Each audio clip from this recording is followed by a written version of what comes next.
Welcome, everybody, to Soccer 101. My name is Taylor Rockwell. Thank you, as always, for joining us. This week, we're diving into the world of pundits. What do pundits do? Why do they do it? Do we focus on them a little bit too much these days? How long have they been around? And, very importantly, we'll look at what makes a great pundit, what makes a terrible one, whether former pros are actually better at it, and how much bias is too much bias, because you're never not going to have a little bias when it comes to former pros. Isn't that right, Graham Ruthven? Yeah, I'm really excited, Taylor, to talk about all the crass and tacky people who talk about soccer for a living. I personally couldn't envisage being, such a person. No. I'm really looking forward to this episode, yeah. Definitely not. It's a strange one, right? Because, as I said, talking about some of these people critically and what we don't like, there's definitely probably similar things that could be said about us. Maybe me more so than you. I don't think anyone ever says a negative word about Graham Ruthven because how could you? He's a delight. I mean, there's an England fan in our YouTube comments. the bitter Scot, as I'm known. The bitter Scot. Yeah, I mean, I guess one thing to say right at the top of this episode is I actually think this is a harder job than a lot of people give it credit for. Give credit for to pundits for, because I think coming up with opinions that you can back up with analysis and just speaking for as long as pundits do on national TV, where people put such weight in what you say, I think is a pressure that we personally don't experience. No. I can imagine that makes things more difficult. So while we probably will be quite critical of, we might not mention them by names, but certain molds and types of pundits, I do accept that this is a quite a difficult vocation to have. Yeah, because I mean, like, in doing this show, we try not to have edits, we try not to have stopping points, but we do sometimes, and we have to kind of reset and make sure we're going in the right direction we want to. When you are doing a live broadcast and the producer throws to you to like break down this highlight, I think it is also sometimes a thankless job in terms of how foolish you can end up looking through no fault of your own, because you've got to say something, you got to kind of cover for 30 seconds of silence and figure it out as you go. But I think ideally pundits are allowed time to prep and watch the game and get their data together and get their analysis together and come up with key points along the way. And I think the other thing to say, and I have a little bit of experience in this, because I actually did a long time ago, maybe like 10 years ago, I did a behind-the-scenes sort of feature on a show in Scotland that's called Sports Scene, which is a TLDR. It's essentially Scotland's match of the day, right? And so I spent a day with their pundits. These are guys that listeners will not know, Michael Stewart and Stephen Thompson. You're just going to have to take my word for it that those are like the Alan Shearer and I guess like Ian Wright of Scottish football.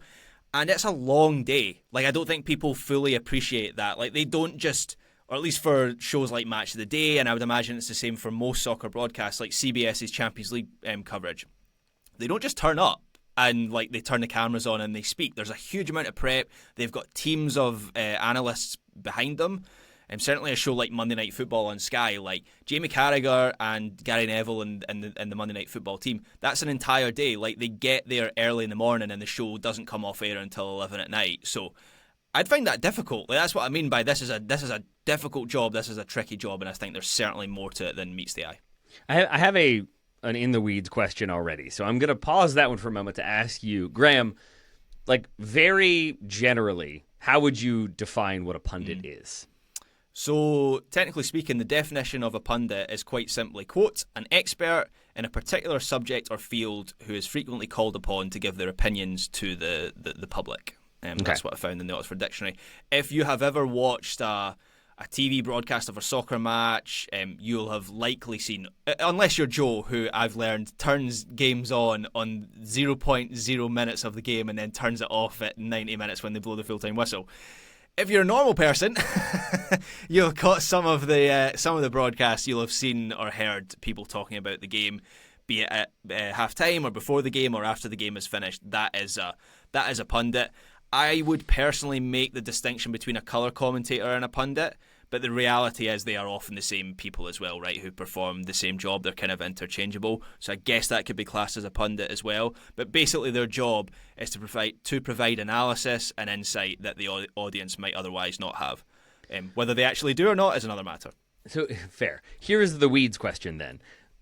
What is the line between presenter and pundit? Because like those guys you're talking about for Match of the Day, the Scottish version or the British version, or really any of that type of show where they're breaking down tactics, analyzing what happened, on some level, that is other people's research. They have teams of people who are pulling together like clips and compilations of this specific type of pass for then Alan Shearer or Ian Wright or whomever to then kind of make that presentation on the actual broadcast. And I do sort of struggle with, when are they a pundit in terms of they're bringing their own analysis and expertise versus when are they being a presenter and presenting what others have kind of put together for them?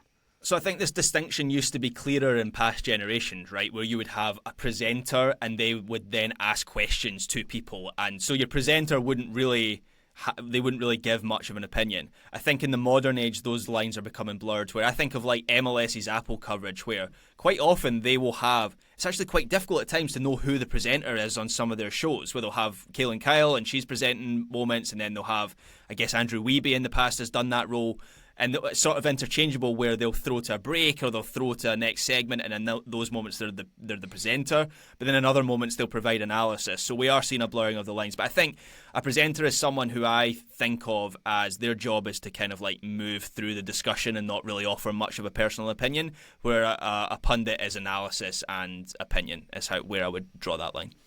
So you don't care then whether it's like their own opinion that they've formed over watching the games versus what other people have put together? I'm not sure I do either. I think maybe it's just bitterness because we don't have teams of researchers who can do that for us. So maybe that's me being like a bit Puritan in that way.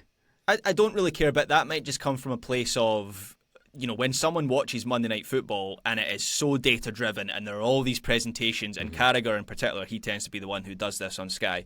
He's moving through different images and graphics and charts, and do people really think he alone has done that on his own? I just think like people are smarter. Carragher specifically? So. No, I don't think that. No. I mean, he's an excellent communicator, Carragher, at those things. I think he's a bit of a chameleon, Jamie Carragher. We've spoken about this before, where he is a different person depending on the show that he's on.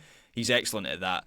But come on, I think everyone realises and recognises there's a team of people behind a show like Monday Night Football, or even Match of the Day. Like when Wayne Rooney sits there with Alan Shearer, there's so many games that they've got to talk about. Do they really think that they've analysed them all full the full like 90 minutes of those games? I think that's just people being realistic.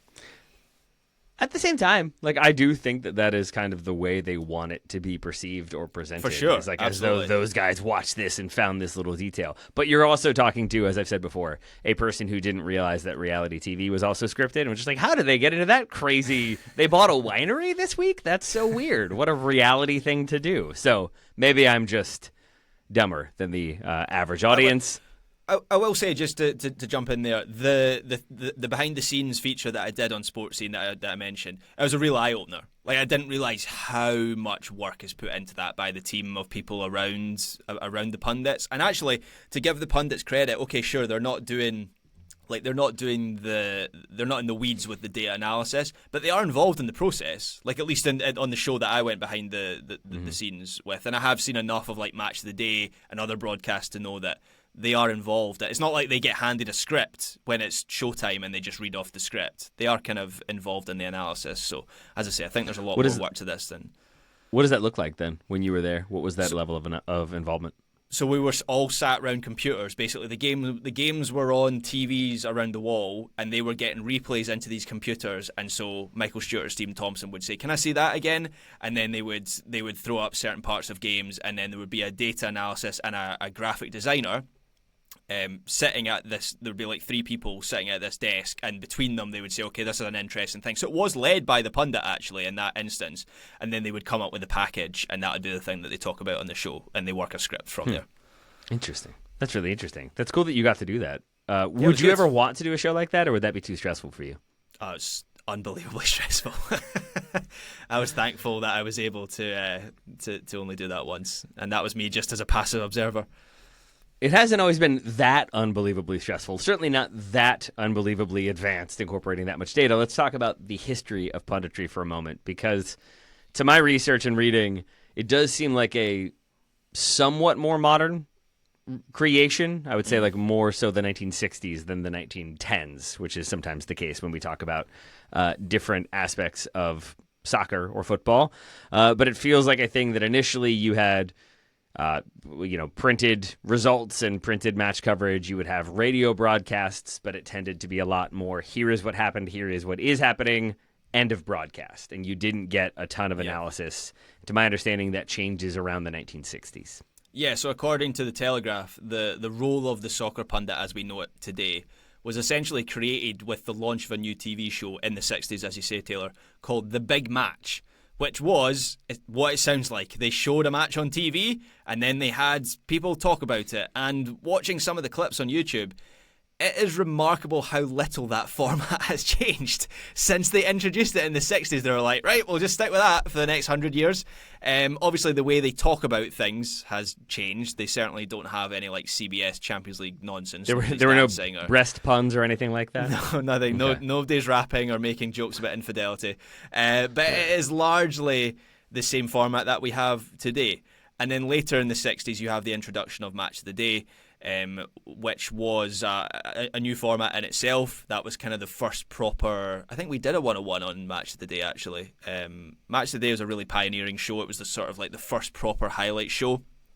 And within that show, they obviously had pundits as a centrepiece of the format. And very, very quickly, this became a format that was adopted everywhere around the world. And I was reading that Jimmy Hill, who pioneered the early format of soccer on TV in general, and who was kind of like this everything figure in English soccer. He was a player, a manager, then he was an analyst, then he was a presenter. He kind of presented Match of the Day, so sort of like a Gary Lineker of his time. He was inspired, this was his idea, he was inspired by an ITV theatre show where they would broadcast a theatre production, and then afterwards they would have a critic say some things about the theatre, what the show they just watched, what they thought of the show. And apparently that is where his idea for having like talking heads on a TV show came from. So I found that fairly interesting that it comes from theatre. That's fascinating. And yeah, you have Jimmy Hill doing like the 60s and 70s version of kind of what we know today, where you have him doing like chalkboard tactics explanations. He's bringing opinion, but then also analytical discussion. And it feels like a major step forward in terms of helping gain like new access and understanding for audiences and fans of the sport, and kind of gaining a greater appreciation of what's happening and why it's happening. And I think that's always been a critical aspect of punditry that maybe sometimes get lost, is that ultimately you are trying to inform as, I would say, general of an audience as you possibly can, while also appealing to the more niche audiences. And it's a very difficult needle to thread. I think the involvement of coaches and players, both like retired players but also active players, also leads to a great evolution in punditry. And I think a lot of that is in the 70s and the 80s, where you have like Johan Cruyff, always a good sort of soundbite, doing different media appearances in different countries and kind of bringing an edge and an attitude, but also some explanation. Brian Clough in the 80s, very good in his media spots and giving kind of good quotes and giving good analysis at the same time, and kind of blending those personalities with information is how I would put it. Yeah, I was reading that on Italian TV they were... Because Italian soccer in the sort of like early 90s was the best soccer league in the world, and obviously you had Italia 90, which was a big leap forward for football in general, that tournament. And so I was reading in the 90s, early 90s, late 80s as well, Italian TV really pushed forward like personalities, because they had big personalities. They had like the best players and the best managers. I think Arrigo Sacchi, I mean, he would have been manager at that time, but Arrigo Sacchi becomes like a big pundit in Italian football after he stops management. But then I think switching it back to kind of a UK focus, I think the next true pioneer in punditry after Jimmy Hill was probably Alan Hansen, who was the first kind of like shock jock, I guess. And I don't necessarily mean that in a bad way. Obviously now we do have shock jocks who have very little time for, most of them on TalkSport. But Hansen, he brought in a style of punditry that was more like cutting and sharper, and he wasn't afraid to have big opinions. And yeah, sometimes those opinions were wrong, like the infamous "you'll never win anything with kids" line about Ferguson's class of '92. But you can draw a line from Hansen to what we have today on TV. I think he, in terms of if Jimmy Hill pioneered the kind of format of pundits, I think the sort of tone of what we have today and at least in English language TV starts with Alan Hansen. Other figures you think of as being particularly influential in the evolution of punditry? Yeah, I think more recently, Carragher and Neville, I think, deserve a mention. I think they represented the start of another age of punditry where you started the kind of Hansen era and the sort of Keys and Gray era, which obviously ended in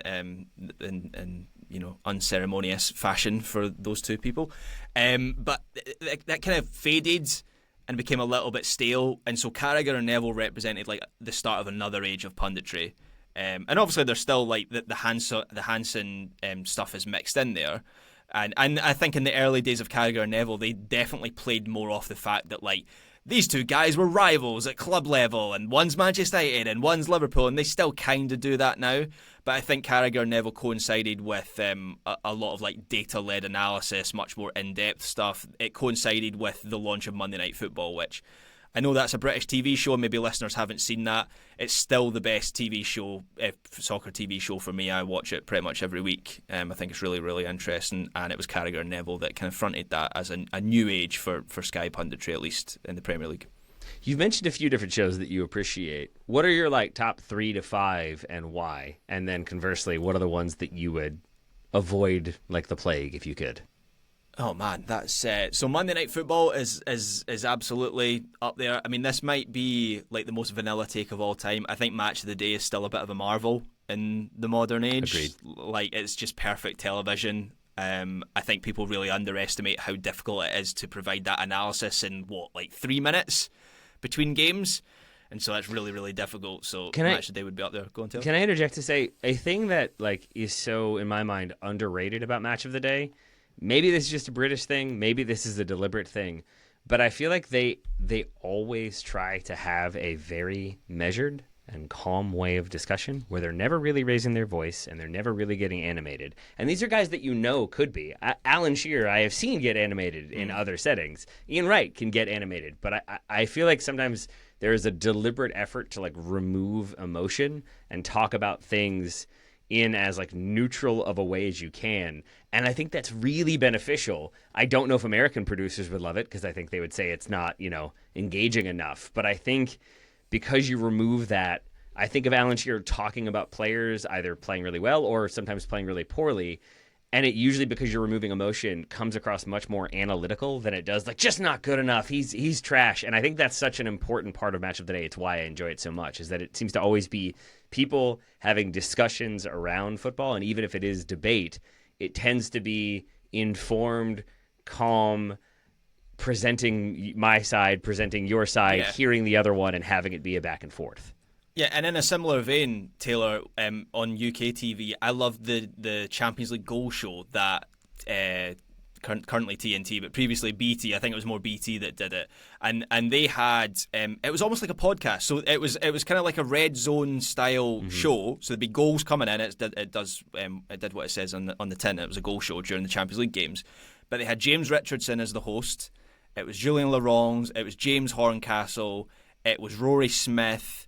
And I'm forgetting another one. I do apologise. There was 4 of them. But the level of insight that they have as journalists was so valuable as these games were happening, and they were analysing multiple games all at once. And as you say, no one was ever shouting at anyone. And there was no shock jockery happening. I think that was like a new peak for me of on the spot soccer analysis. And then BT canned it. I have no idea why.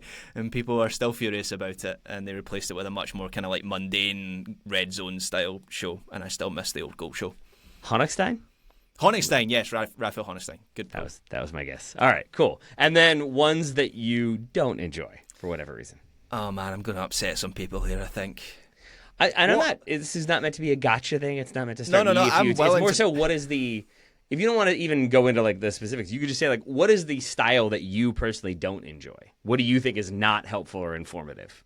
I'm willing to put my neck on the line and name some shows, while also recognising that Ryan just Bailey. because Ryan Bailey, yeah, I won't name pundits, right? Because I think that kind of depends on the setting. But I'll name some shows that are not to my taste, and just because that's the thing that makes me nervous. Because I think I'm going to name one that a lot of people find.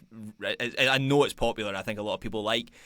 CBS's Champions League coverage is not to my taste, at least as it is now. I think when it first started, it was quite novel, and for me as a British viewer, it was interesting to see Carragher in that setting, because all these guys obviously are on British TV, and they're very, very different on British TV.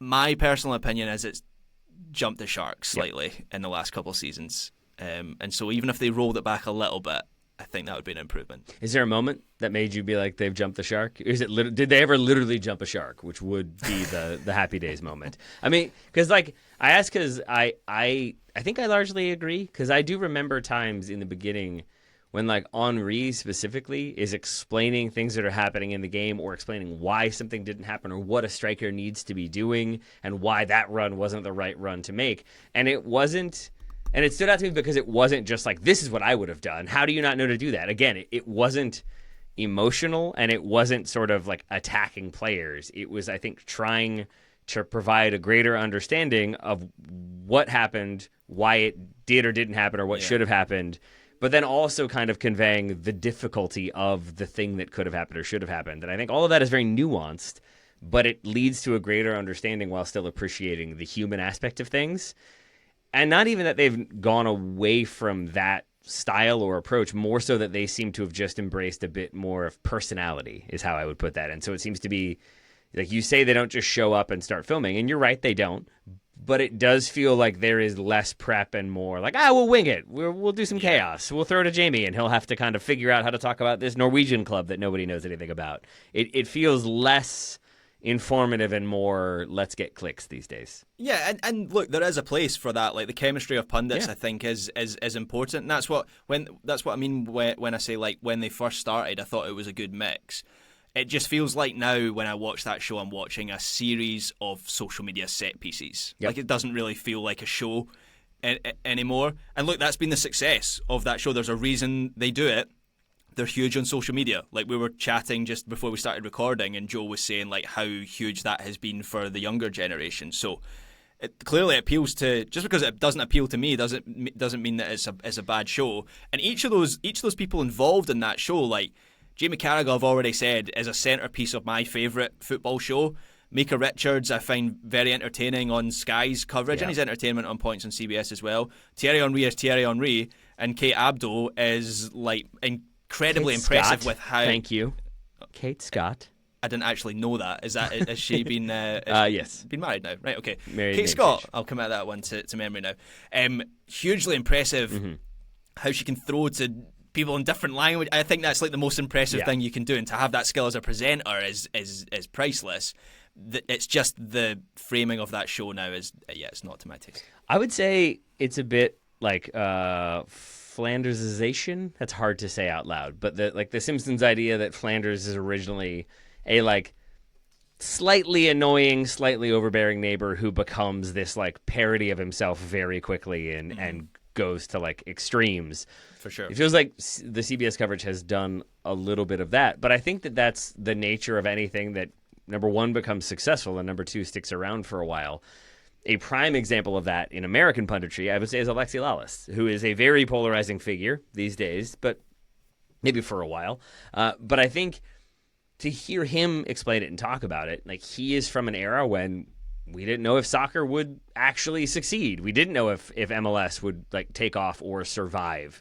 And so I think he is from a mindset of, if people are talking about soccer in whatever way they might be talking about it, we're winning. We are succeeding. And so I think that informs his analysis. And so I don't think Alexi was ever one who was going to like sit down and connect all the dots and show you everything that was happening. I'm not sure that's his area of interest. But I think about like his early stuff with maybe ESPN, and not even like necessarily early, but there's like the shows where he is clashing with Michael Ballack. And I remember that being awkward, but I also remember it being engaging because it was him bringing a more American vibe to those shows and expecting back and forth and expecting a bit more like high energy debate. And I think Ballack was there for informed analysis and discussion. And so I think there is a use to bringing that energy and to bringing that criticism and to having those talking points and those sound bites. But I think as time has gone on and soccer is much more here to stay and much more established, I'm not sure making exclamatory statements in order to kind of like generate interest is my preferred way of talking about it. Yeah, I mean, obviously with Alexi, there's social media stuff which we can maybe put to one side. As a broadcaster, Alexei is an incredible communicator. Yep. And I think that's such important. That's so important. That's such importance in punditry, because if you don't have delivery, I think of Will Still, for example. Clearly, the former Southampton manager didn't last very long there, but the sort of English manager who's in France as a sort of prodigy. Clearly, a sharp tactician, knows what he's talking about, and if you listen to the words that he's saying, the knowledge is clearly there. When he's been on TV in the UK, I've felt like falling asleep. And that's just it's just a human quality that a good pundit needs to have, and you can get better over time. I recently saw a clip of Gary Neville's first Sky show, and he's clearly very, very nervous and very sweaty, and his hair's clapped his head with gel, and it's really quite bad in terms of his delivery. And now he has clearly improved a lot. But I think it's a hugely important quality for a pundit to have, is to be a good communicator, and Alexei is one of the best in that sense. So you've got to be a good communicator to be a truly successful pundit and maybe respected pundit. Do you also have to be an ex-professional? No, you definitely don't. I mean, some of my favourite pundits, I just mentioned the old BT Goal Show with Honigstein and Horncastle and Rory Smith, and Rory Smith still does a great job on BBC's Champions League coverage. They get him in quite often, and I always enjoy his contribution.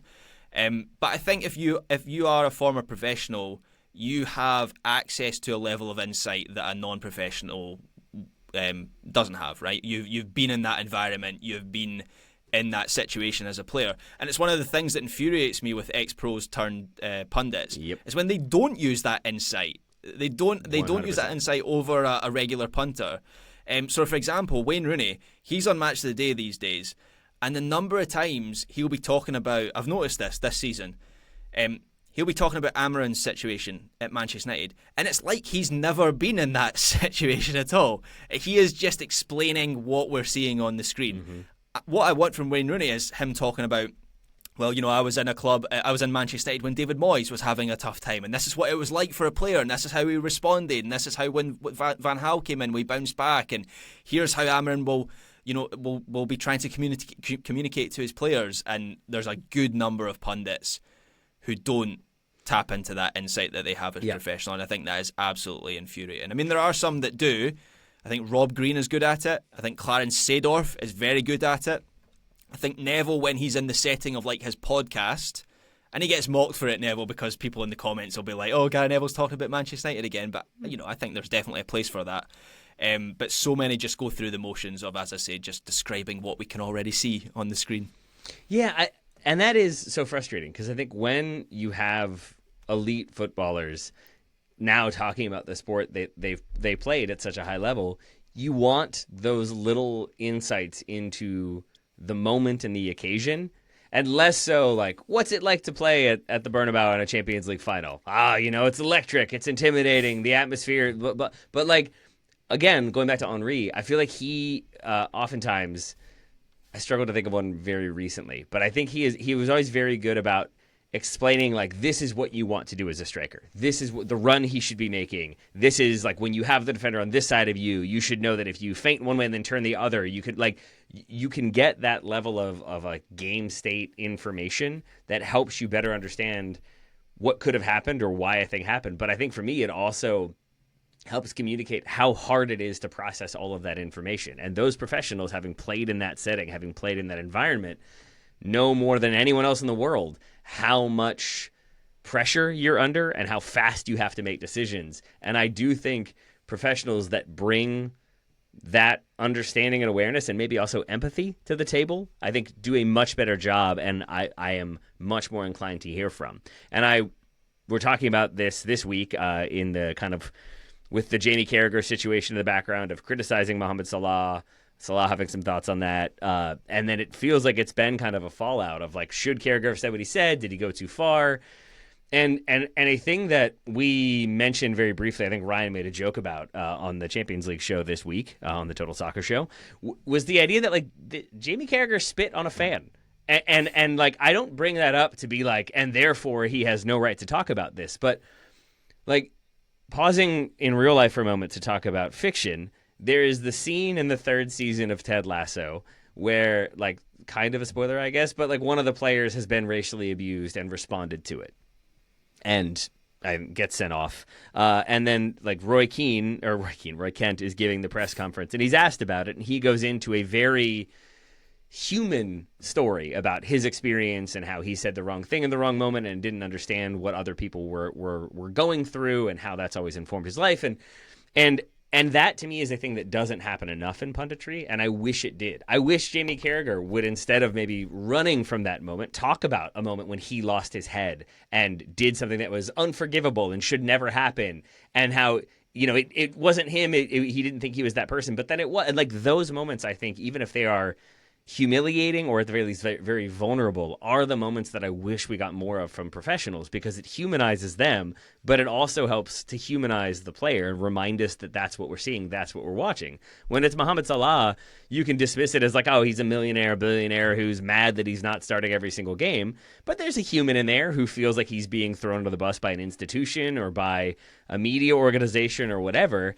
And Carragher has to understand what that's like. So many ex-pros have to understand what it's like to feel like you're just not clicking with the manager, or the situation is wrong, or things just aren't going the way they should. And to bring it back to your point about Wayne Rooney, you want a pundit who's going to kind of explain what it's like to be in that locker room when things are going poorly, and what you have to do to turn it around, or what can go wrong when you're trying to turn it around. And when you don't get that, when you just get, you know, the kind of same old, he should have done that, this is a disgrace, blah, blah, blah, blah, it's really a missed opportunity in my mind, and makes me frustrated with that level of punditry.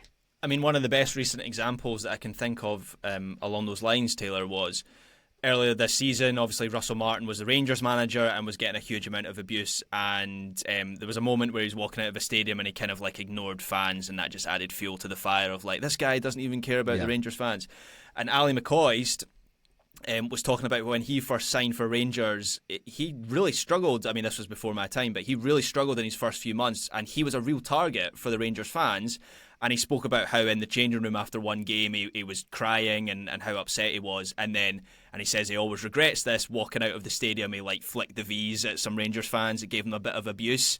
And he was the only person who was trying to like empathise with the situation that Russell Martin was in.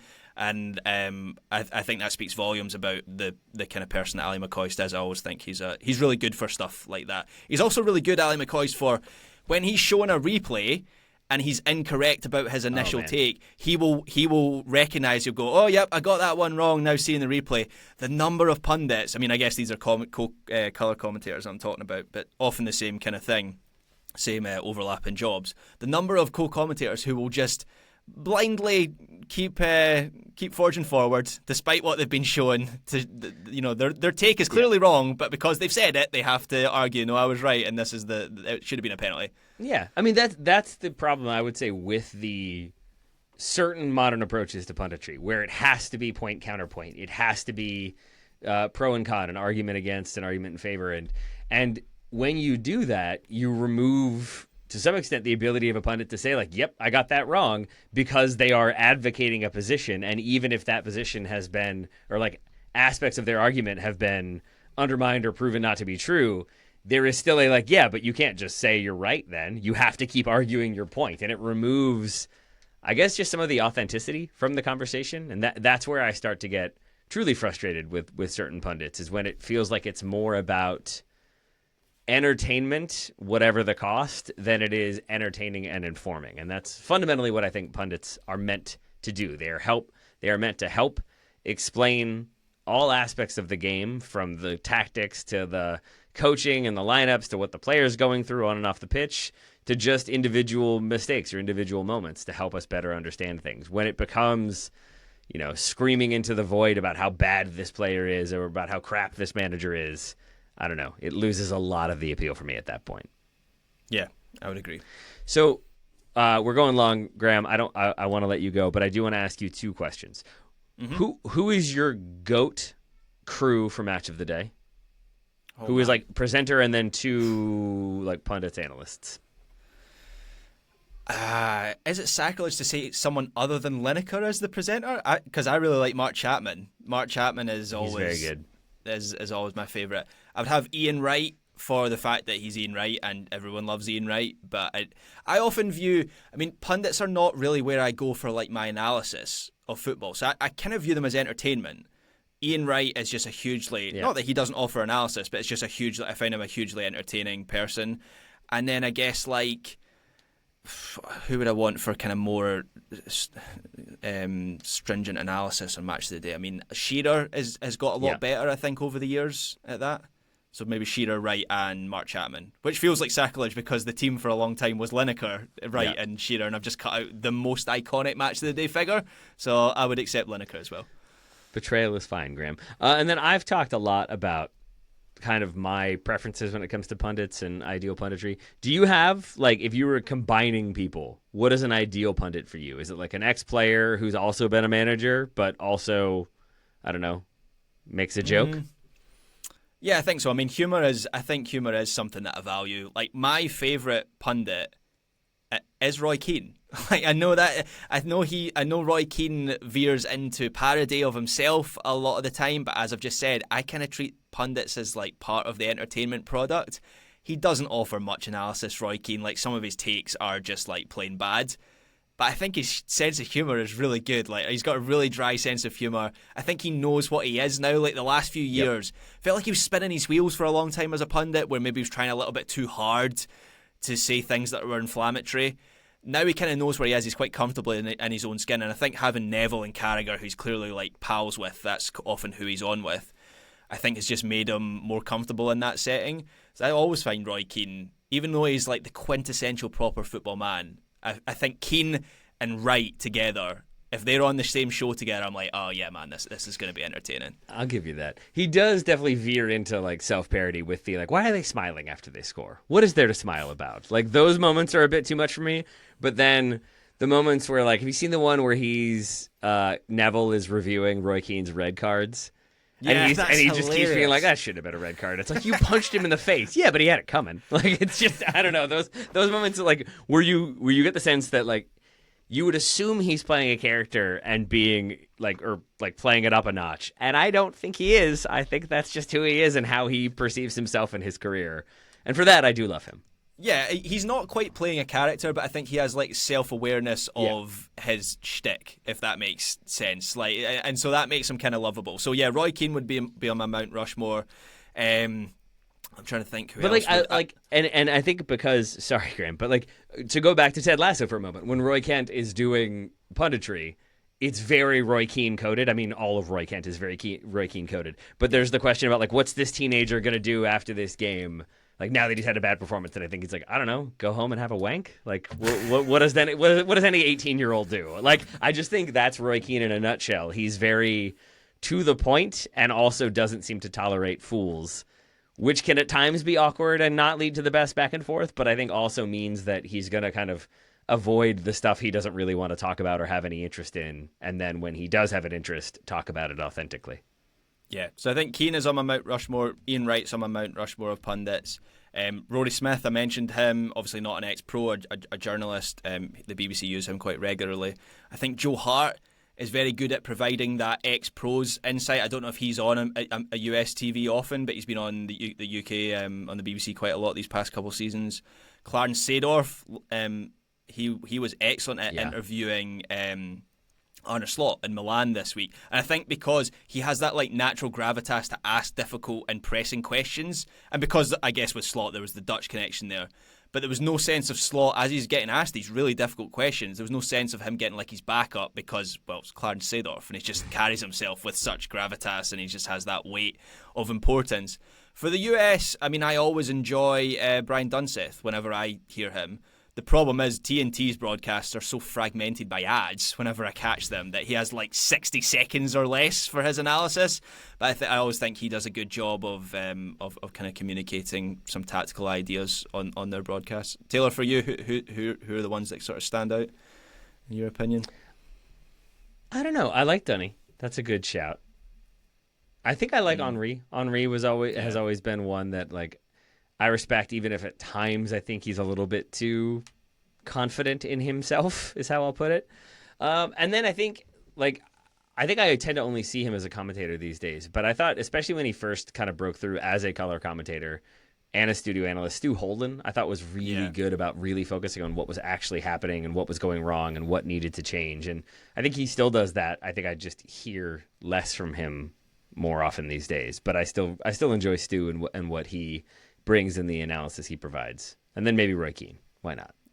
Yeah, I think Stu Holden's a good shout. He often does. I forget the name of it. It's Alexi's podcast, Alexei Lalas's State of the Union. When Stu is on that reviewing like a US game, I always think that's a good listen. I think his opinions hold a lot of weight. And obviously the Total Soccer Show. Of course. Yeah, there we go. Number one. Graham Ruthven, thank you very much, my friend, for talking all things punditry, the history, the best, the worst, all the other things that we talked about today. Thank you, Taylor Rockwell. Listeners, thank you all so much for listening. We greatly appreciate it. Tell your friends if you enjoyed it. Help grow the show. We'll talk to you next week.